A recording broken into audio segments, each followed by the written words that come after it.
Hey, c'est moi. Salut à tous et bienvenue dans Story Série saison 1, épisode 23. Cette semaine, Camille et Frédéric Rosset vous racontent comment ils écrivent l'ultra réjouissante Irresponsable. Je m'y ferai jamais. On revient sur les débuts des cultissimes et flippants contes de la crypte. Greetings, boars and ghouls. Et on vous présente Futureman, la série la plus geek de l'année. You are the savior.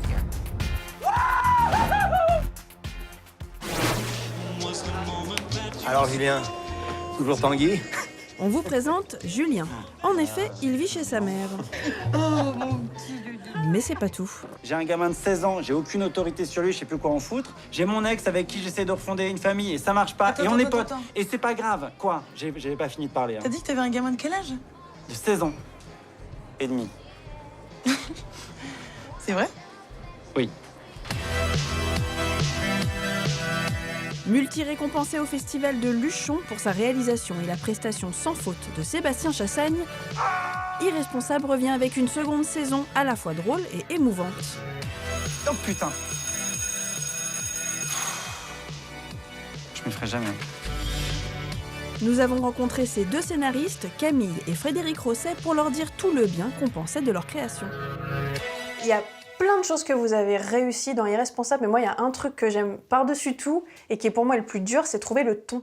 C'est un ton qu'on a trouvé en écrivant la saison 1. Il y a une première partie qui est beaucoup plus sur du comique de situation et beaucoup plus sur l'humour absurde. Et dans la seconde partie de la saison, plus on avançait, plus on savait qu'on voulait, dans le fond, que les actes des personnages aient des conséquences. Alors, c'est qui? C'est personne? Ça, c'était quoi ton rendez-vous? C'était personne aussi. Ah bah, on avait le même encart. Que les névroses de nos personnages et le fait qu'ils aient quand même tous une vie un peu compliquée soient vraiment traités dans le fond. Et donc, ça nécessitait d'avoir des séquences où soudainement, il n'y avait pas la dictature de l'humour obligé. On pouvait avoir des séquences où soudainement, on passait vers quelque chose de plus dans l'émotion. Et tant pis si ce n'est pas drôle, en fait. Est-ce qu'on peut ne pas arriver en même temps, s'il te plaît? Parce que, tu vois, déjà, une mère prof, c'est chaud. Alors, un père pion qui t'accompagne... Enfin, tu comprends, non, ce que je dis? Ah oui, non, bien sûr, évidemment. Ok. La comédie n'empêche pas ni les émotions, ni les sujets sérieux et pas rigolos, mais qu'on peut le traiter avec humour, ou qu'on peut tout d'un coup pas être drôle et c'est pas grave parce qu'on a été 5 minutes avant et on le sera 2 minutes après. Eh, t'es relou, hein? T'es relou! Ok. Ouais, ok, ouais. Quand j'étais en train de développer la série, il y avait Girl saison 3 qui venait de sortir, il y avait Louis saison 4, et j'étais très impressionné de comment, dans cette saison-là particulièrement, ils décidaient soudainement de dire je fais pas comme je fais d'habitude, soudainement, je suis pas obligé d'être drôle, on assume vraiment le fait dans Girls par exemple que c'est la saison où on comprend qu'elles sont vraiment plus copines en fait, quoi, et autant l'assumer. Je vois ça et je me dis mais c'est exactement ce que je veux faire. Et je suis pas le seul à avoir pensé ça parce qu'il y a plein de séries qui font ça en fait. Allô? Oui. D'où tu raccroches là? J'avais l'impression d'avoir fini ma conversation. Alors moi je suis ton père, tu m'écoutes jusqu'au bout, ok? Je te dis qu'on n'est pas en démocratie, que tu fais ce que je te dis de faire, et là je te dis de venir. Alors tu bouges ton boule et tu viens maintenant, ok? T'es sérieux, là? Je t'ai dit non, ça fait 2 fois, Julien. Non, je viens pas, c'est mort. Vas-y, salut. Allô? Vous avez une belle petite troupe de comédiens là, avec un truc qui fonctionne très bien. Comment vous savez que ça y est, on a trouvé notre Julien, il a le potentiel de ce qu'on veut? Hey, c'est moi. On a découvert Sébastien Chassagne et en fait j'ai eu confirmation moi dès ce tournage-là et que le personnage était tout trouvé avec un acteur pareil qui livrait une prestation comme celle-là. À l'époque où le pilote était écrit, il y avait la grande question, c'était est-ce que ce personnage-là ne risque pas d'être trop antipathique? Il y a 2 formes d'anti-héros. Il y a les anti-héros qu'on aime bien malgré tout et qu'on trouve même humains, et puis il y a ceux qui sont tellement trop loin et qu'au bout d'un moment on n'a plus envie de suivre, on dit c'est juste un con quoi. Et oh, une bière? Non mais ça va là! C'est pas parce que tu parles mal que tu vas l'avoir, hein, ta bière! Putain, mais c'est quoi ce boulot où tout le monde te gueule dessus là? Ça me saoule! Mais non, mais pardon, j'ai cru que vous m'aviez pas entendu, vous regardiez votre portable et tout, désolé. En découvrant Sébastien Chassagne, j'ai su qu'on était dans le bon et que le personnage allait être intéressant. Et pour arriver à ce texte, comment vous trouvez votre place? Moi, je n'ai aucune idée de comment on travaille à deux. Hein. Comment ça marche, votre système? À chaque début de saison, Fred arrive avec l'idée globale, le fil conducteur, quoi, de l'enjeu de départ. Et ensuite, on écrit les arches à 2. Donc on réfléchit à ce qui va se passer épisode par épisode. Et une fois ces arches validées, on écrit de façon linéaire, chaque épisode l'un après l'autre. Et en l'occurrence, on brainstorm ensemble. Donc on arrive à 2 à un séquencier. Donc on décrit sans les dialogues les scènes. Ok, balle de match. Et ce qu'on fait, c'est qu'on se sépare la moitié de l'épisode et il y en a un qui dialogue la première partie et l'autre qui dialogue la deuxième partie. Mais on écrit chacun de notre côté. C'est dingue, parce que comme on arrive à une cohérence... Et après, on se les échange, les parties, on se relit, on change, et on se les rééchange. Et quand on est satisfait, on lit l'épisode entier et on se met d'accord. On peut tous dire entre BFF, entre best friend forever. Souvent, quand on a fini l'écriture, qu'on s'est lu-relu, on le lit à voix haute. Mais comme on n'est pas très bon comédien, souvent, limite, on trouve ça pas drôle. On fait « Ah je croyais que c'était marrant, mais en fait, non. » Et en fait, si ça l'est, mais on n'est pas forcément très bon, en fait. Si, irresponsable, c'est drôle, mais pas que.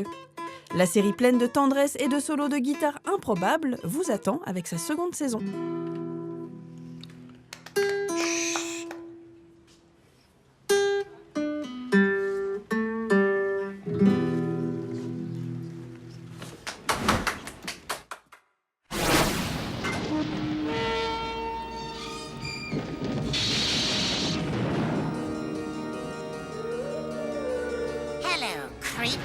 I'll be with you in a moment.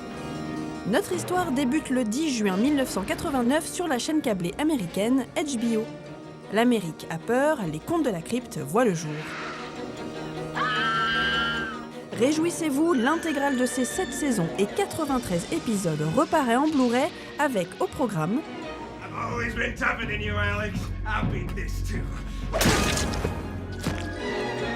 du sang, des femmes dénudées, des femmes ensanglantées et des stars.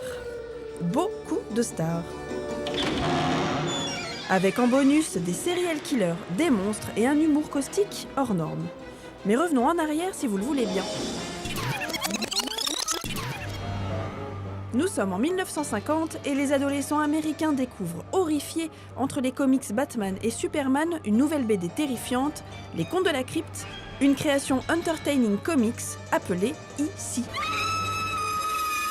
Le succès est immédiat, les parents s'affolent et dès 1954, la Comics Code Authority, une organisation de régulation du contenu des comic books, interdit la publication de ces histoires de meurtres, de zombies et de sorcières, qui ne feront leur retour que 35 années plus tard sur le petit écran. HBO laisse carte blanche à l'adaptation. En tant que chaîne câblée, elle est libre de diffuser autant de gore et de femmes nues qu'elle le souhaite. Et c'est peu dire qu'elle se fait plaisir et soigne son casting. We've got a guest, kiddies. Whoopi, it's a pleasure to meet you. I want you to know that I loved your movie, The Killer Purple. That's Color Purple, Crypt Keeper. Oh. Devant la caméra, Whoopi Goldberg, Iggy Pop, Brad Pitt, Joe Pesci, Billy Zane, Christopher Reeve, Slash et des dizaines d'autres célébrités viennent cabotiner entre deux rôles sérieux, les pieds dans l'hémoglobine. Excuse me, I thought when I owned the place I'd never have to clean the head, but... Mais aussi s'essayer à la production ou à la réalisation, souvent pour la seule fois de leur carrière. Ladies and gentlemen of the jury, I don't think we have much to talk about. Mr. Smith's sole defense is based on the ridiculous assertion that some terrible mistake has been made. La musique est signée Danny Elfman, rien que ça, et à la production Robert Zemeckis, réalisateur de Retour vers le futur, ou Richard Donner, papa de L'Arme fatale. Le charme est délicieusement vintage, tout cela fleure bon les années 90, à moins que... Le 14 avril 2016, TNT annonce la commande d'une nouvelle saison de 10 épisodes produite par M. Night Shyamalan, réalisateur du Sixième Sens, Incassable et de Split. I'm calling my agent. Malgré les problèmes de droit, la chaîne câblée table toujours sur une diffusion cette année. Soyez-en sûrs, l'histoire n'est pas terminée.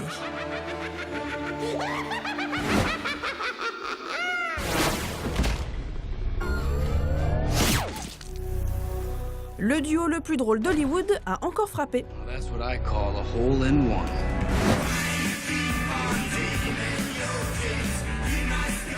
Seth Rogen et Evan Goldberg, scénaristes de Supergrave ou encore Sausage Party, font à nouveau un passage par la case série 2 ans après l'adaptation de Preacher, comics culte signé Garth Ennis. Preacher. Cette fois, ils reviennent avec Future Man, la plus grosse dose de geekerie que vous recevrez cette année.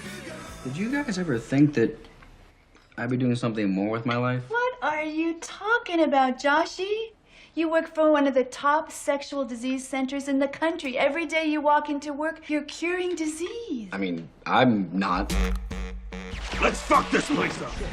Le seul domaine où Josh excelle, c'est les jeux vidéo, et surtout son préféré, Biotic Wars, dont il est le meilleur joueur mondial.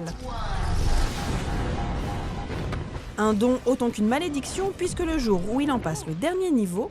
Congratulations. You have defeated all of the Biotics and saved humanity. You are the savior. Sa vie change radicalement quand les 2 héros du jeu apparaissent en vrai dans sa chambre. I'm Tiger. This is Wolf. We've come back from the year 2162. You're gonna help us save the world. Tel un Marty McFly 2.0, Josh va alors entamer une succession de voyages dans le passé pour tenter d'empêcher la fin du monde. Une mission d'autant plus compliquée qu'elle est engagée avec 2 énergumènes pas du tout formés pour suivre nos conventions sociales. You! Give me your clothes. Oh, no, don't. They are bikers, and bikers are assholes. Cette scène de baston pour récupérer les vêtements d'une bande de bikers vous rappelle quelque chose? And neutralized. Normal, la référence au film culte de James Cameron, Terminator, est totalement assumée, un parmi tant d'autres clins d'œil à la pop culture, comme ici le Moonwalk de Michael Jackson, qui a bercé l'adolescence des 2 créateurs de Future Man. Yo, Tito! You know that new dance move your little brother Michael was looking for? Well, wait till you see this! Matt Tolmach, producteur exécutif de la série et collaborateur du duo depuis plus de 10 ans, confirme cette tendance à la nostalgie. I can't name a really great action comedy that feels like, you know, you're watching Terminator and Matrix and Back to the Future, those movies, in a half-hour show. Okay, so it's Last Starfighter meets Quantum Leap now? I think it's a love letter to those movies and television shows and comic books.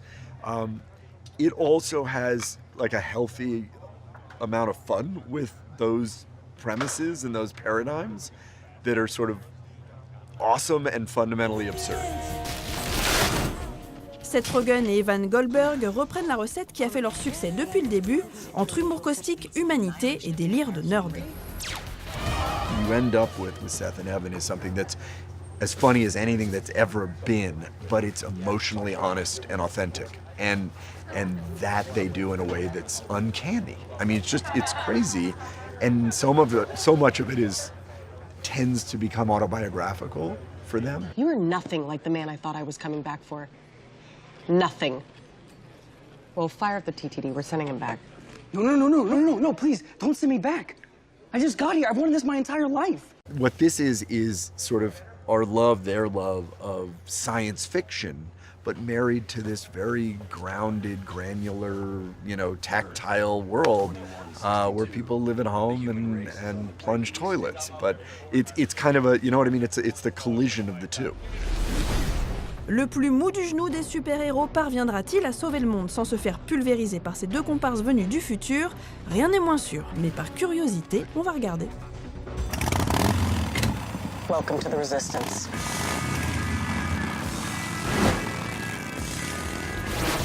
La semaine prochaine, on parle série avec Géraldine de Margerie, rédactrice en chef des chroniques ciné les plus déjantées du web, Tu Total. On vous emmène ensuite à Los Angeles à la rencontre du cast de Barry, Bill Hader et Henry Winkler. Oui, c'est ce bon vieux Fonzie. Nice to see you, friends. Allez, à la semaine prochaine.